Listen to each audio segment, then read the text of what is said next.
Video last దాకా చూడండి, subscribe చేయండి. ఇవాళ ఈ కూర ఎలా వండాలో చూపెడతాం. ముందుగానే మేము ఒక ఆలుగడ్డ కోసుకున్నాం, 2 టమాటాలు, 1 బీట్రూట్, 2 క్యారెట్, 4 వంకాయలు. ఇప్పుడు ఇలా వండుకుంటే ఆరోగ్యానికి చాలా మంచిది. దీనికి పచ్చి ఉల్లాకు, కొత్తిమీర, మెంతి, పుదీనా, ఉల్లిగడ్డలు, కల్జామాకు, పచ్చిమిర్చి. ఇప్పుడు ఎలా స్టవ్ మనం వంట చేసుకునే వీడియోలో చూపిస్తా. స్టవ్ అంటు పెట్టాలి. స్టవ్ పైన ఈ మట్టి కంచులు పెట్టుకోవాలి. అందులో సగం పావెడు నూనె పోసుకోవాలి. చెంచాడు పోపిత్తులు, కల్జామాకు నడి చేసుకోవాలి, వాసన వస్తుంది మంచిగా.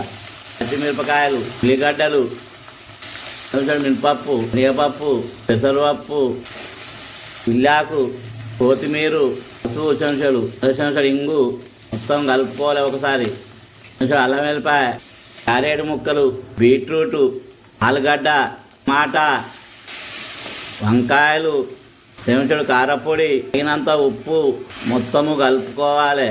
ఒక 20 నిమిషాలు ఉడికించుకోవాలి మూత పెట్టి. ఈ వంట చేసే అమ్మ పేరు శ్యామల. ఈ అమ్మ ఇప్పుడు 5 రకాల కూరగాయలు వేసి వంట చేస్తుంది. ఇలా చేసుకొని తింటే ఆరోగ్యానికి మంచిది. ఇది రుచిగా ఉంటుంది. అబ్బా మళ్ళీ మళ్ళీ కావాలనిపిస్తుంది. కూర రెడీ అయింది. స్టవ్ ఆఫ్ చేయాలి, దించుకోవాలి. కూర రెడీ అయింది, గుమగుమలాడుతుంది. వేడివేడి అన్నంతోటి కానీ, చపాతీతోటి కానీ, పూరితోటి కానీ తినచ్చు. చాలా రుచిగా ఉంటుంది. అబ్బా మళ్ళీ మళ్ళీ కావాలనిపిస్తుంది. ఎందుకంటే 5 రకాలు వేసి వండినాం కాబట్టి ఇది ఆరోగ్యానికి చాలా మంచిది.